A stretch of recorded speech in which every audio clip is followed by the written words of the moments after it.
ఆదివారం ఏపీలో నిర్వహించనున్న గ్రూప్ 2 మెయిన్స్ పరీక్షల నిర్వహణపై ఏపీపీఎస్సీ స్పష్టతనిచ్చింది.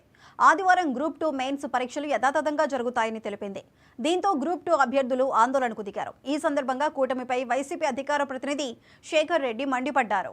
సరిచేయండి చంద్రబాబు గారు, వాటిని సరిచేయండి. జగన్మోహన్ రెడ్డి గారు అధికారంలో ఉండగా నిరుద్యోగుల సౌలభ్యం కోసం 2,30,000 ఉద్యోగాలు తీసుకొచ్చినా సరే లోకేష్, చంద్రబాబు నాయుడు గారు, పవన్ కళ్యాణ్ గారు ఊరు ఊరు వీధి వీధి తిరిగి ఏదైతే జగన్మోహన్ రెడ్డి గారు ఒక్క కొత్త ఉద్యోగం వేయలేదని చెప్పేసి ప్రజల మెదళ్ళలో విషం నింపారు.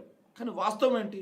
జగన్మోహన్ రెడ్డి గారు కోవిడ్ లాంటి కష్టకాలాన్ని కూడా ఎదుర్కొని నిరుద్యోగుల కోసం 2,36,000 ప్రభుత్వ ఉద్యోగాలు చరిత్రలో ఏనాడు లేని విధంగా 5 సంవత్సరాల్లో కల్పించారు. కానీ వాళ్ళు మాత్రం విషం చిమ్మారు బాగానే ఉంది.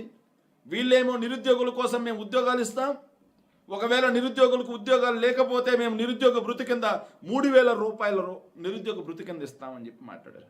మాట్లాడినంత బాగుంది. నిరుద్యోగుల చేత ఓట్లు వేయించుకున్నారు, అధికారంలోకి వచ్చారు, 10 నెలలు అయింది.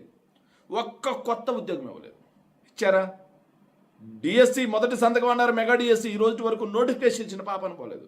సరే, వాళ్ళు ఇవ్వలేదు. సరే, జగన్మోహన్ రెడ్డి గారు ఏదైతే నిరుద్యోగుల కోసం ఇచ్చినటువంటి గ్రూప్ 1 గ్రూప్ 2 నోటిఫికేషన్స్ కూడా ఆయన ప్రిలిమ్స్ ఎగ్జామ్స్ పూర్తి చేస్తే మెయిన్స్ ఎగ్జామ్స్కి వచ్చింది. మెయిన్స్ ఎగ్జామ్స్కి వచ్చిన తర్వాత రోస్టర్లో తప్పులు పడ్డాయి.